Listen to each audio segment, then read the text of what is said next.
Guess what? This is Law & Order SVU, Season 4, Episode 12. Risk. We open up and we're watching a pickup basketball game. But then over the ruckus of the guys playing, you hear a woman screaming, "Help me, help!" The guys run over and see a woman running out of her apartment with her baby. He's not breathing! We jump ahead and Benson and Stabler are at the hospital. Baby's name is Juwan Hauser. He's only 10 weeks old. Right now he's on a respirator. Oh good, he's not dead. But the nurse says he was probably deprived of oxygen. Stabler's like, oh, what are we thinking? Shaken baby syndrome? Nope. There's no bruising or retinal hemorrhaging. No healed fractures. Okay, so why'd you bring us in? Maybe it's because of the elevated heart rate, shallow respiration, and dilated pupils. That sounds like an OD. Yep, somebody gave this baby cocaine. We're back from the intro and Mom, Lynn, is just beside herself. You think I gave my baby cocaine? Is it because I'm black? Because I live in the projects? In fact, she's never had drugs in her life. And she works her ass off cleaning houses to keep Juwan and her in that apartment. Benson's like, you're right, we work for an inherently racist system. Go ahead and tell me what happened. I'm paraphrasing. Okay, Lynn says she picked him up from daycare. She tried to feed him dinner, but he fell asleep right away. Stabler comes around the corner from the lab and says, looks like there was cocaine in the formula. Oh, that's terrible. Lynn, this is important. Where did you buy the formula from? The store? Which store? I don't remember. Okay, where did you really get it from? She says she was short on money, so she borrowed it from the house that she cleaned. I was gonna reimburse them next week when I got my check. And then she's like, oh my God, you have to call them. They have a 4-month-old. We're at the Pfeiffer apartment. Sure enough, we find 5 out of a 6-pack of liquid formula. Mrs. Pfeiffer's there holding a baby that looks like he's a 40-year-old man. My husband got it from Gentry's Market. We jumped to the lab and hot lab guy's gone through all that hot baby formula. Every single one from Gentry's is clear. The stuff at the Pfeiffer, 4 of the cans were clear, 1 other can was liquid Coke. And we're not just talking a little bit of Coke in there, it was like 90% pure cocaine. The FDA is about to issue a huge recall. Munch and Finn immediately blame somebody south of the border. How'd they smuggle it in? All we have to do is track the number on the can. But here's something interesting.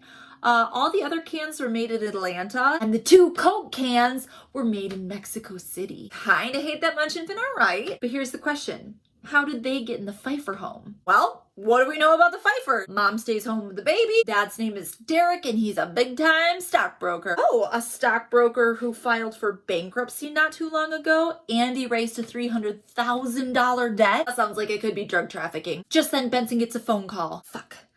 Juwan just died. Dad of the precinct, Stabler, is super bothered by this. Whoever smuggled that can in is now guilty of depraved indifference. So Munch and Finn are gonna go head over and talk to Derek Pfeiffer. Is that his fancy stockbroker job? And wouldn't you know it, he just got back from a trip to Mexico City. Oh guys, it doesn't look really good to have you at my work. Munch is like, funny you should say that. We were gonna ask you to come down to our work. But as soon as they load him in the car, son of a bitch, they turn around and there's Sergeant Tucker from IAB. Internal Affairs? Derek Pfeiffer's coming with me. Don't worry, your captain signed off on it. What the Cragen? They march back to the precinct and they're like, what's going on, Captain? Cragen's like, what? Where's Pfeiffer? Hang on. You didn't send Tucker?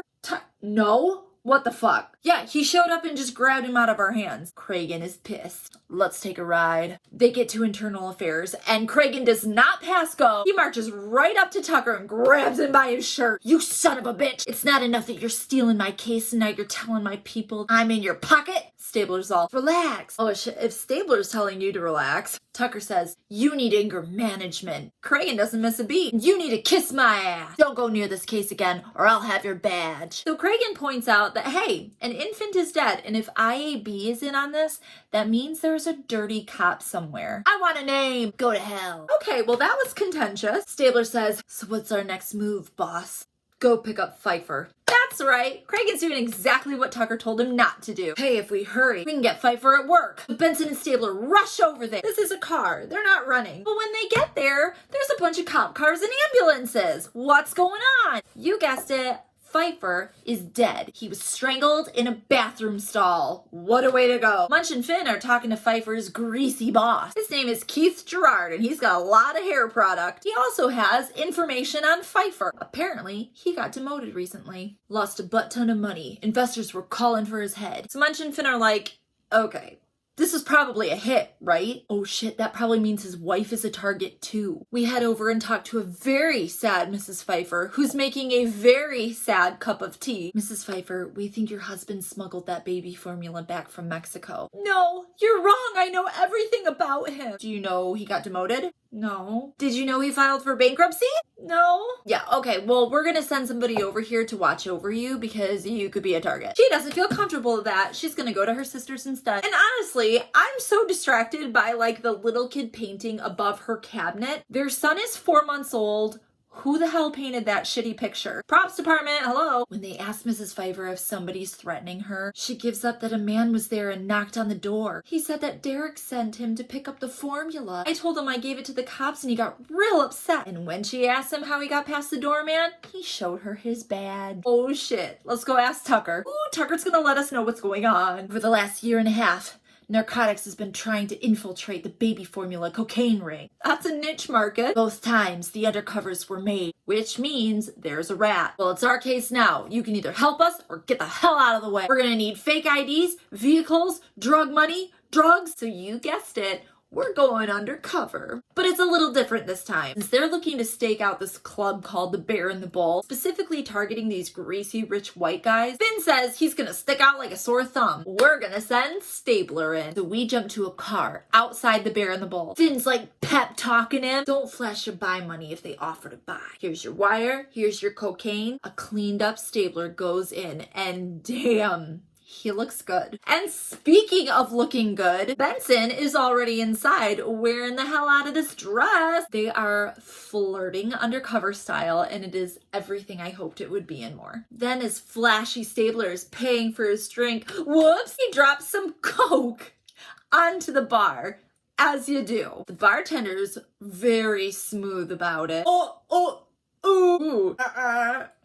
Bartender tells the guy at the end of the bar that he's got coke and sets up a little meet and greet in the bathroom. Undercover Stabler puts on his tiny little glasses. Olivia's loudly talking into her wrist. When Stabler walks into the bathroom, the guy immediately throws him against the wall. It's my turf. Don't be selling drugs where I'm selling drugs. I'm not. Gives him his business card and it says, Greg Elliott. He went with Greg. Where are you selling? How much are you selling for? Well, about, doesn't matter. I got some better stuff for you. Tells him to meet him tonight at the entrance of the seaport at 8 p.m. Don't do that, but he does because we jump to Greg Elliott walking up under the cover of darkness by the docks. Through his little nerd glasses, he sees the guy from earlier, and now there's a new guy with him. Immediately throw Greg Elliott against a car to frisk him. He's clean. You got the money, you got the stuff. Stabler does this little move where he puts a baggie in his mouth and then rubs some coke between his fingers. Full disclosure, I don't know shit about drugs. Yeah, it's better than mine. They're negotiating a deal. And just then, guy number 2 whips him around and handcuffs him. He's got a gun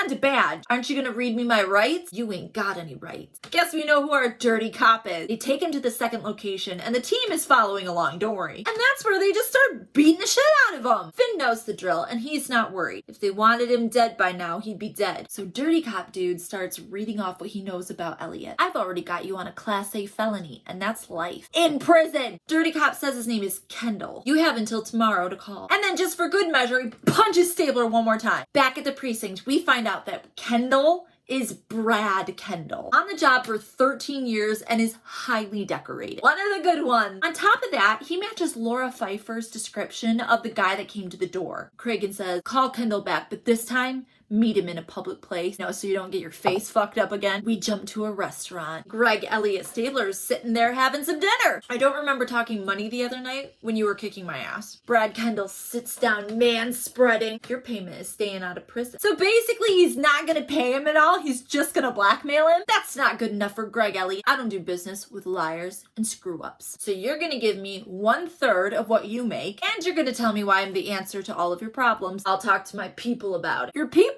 Are you that low on the food chain? Greg Elliott stands up and throws some money at him. That's fine. You talk to your people and see if they can afford me. The control has changed hands. Things must be going down because the next thing that we know, Finn is dropping off the cocaine that he picked up from Mexico City at Greg Elliott Stabler's fake house in Forest Hills. Brad Kendall's there handing over a big old duffel bag of cash, and you know Benson is playing Stabler's wife, the fake Mrs. Elliott. She runs out in a windbreaker. Honey, we have to get get ready to go to a dinner party. Brad Kendall's a little flighty when he sees her. And even more so when he sees Finn in the van coming back. And then he looks over and sees an unmarked police car. And he puts it together real quick in his little head.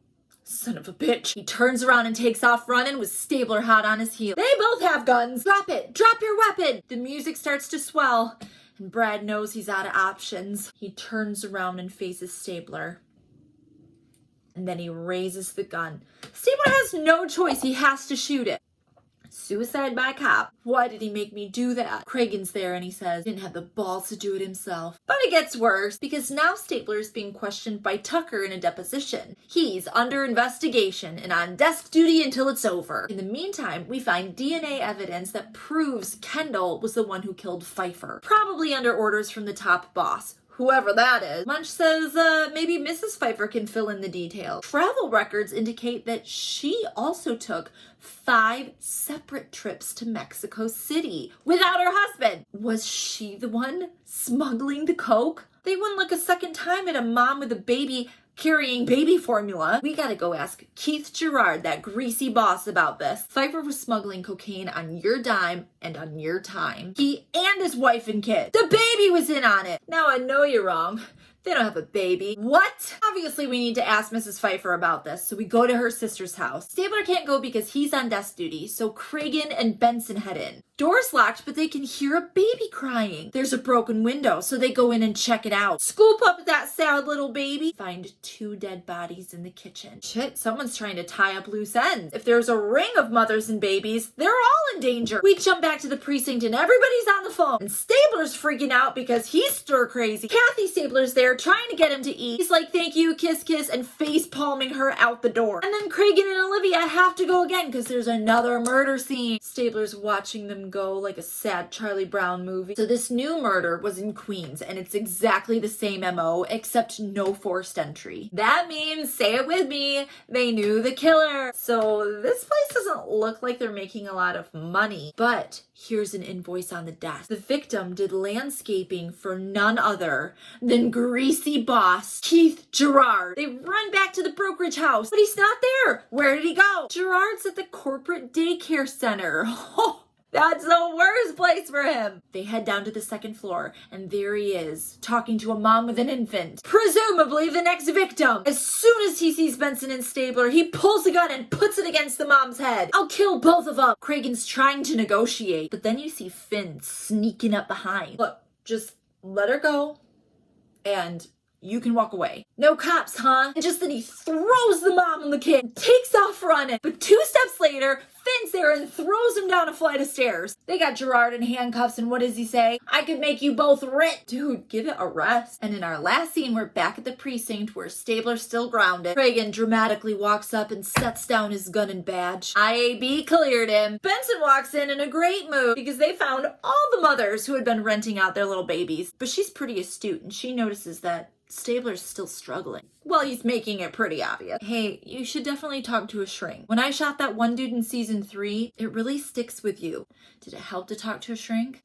Not much. Screen goes black. Dick Wolf. And that was Law & Order SVU season 4, episode 12. Jum jum.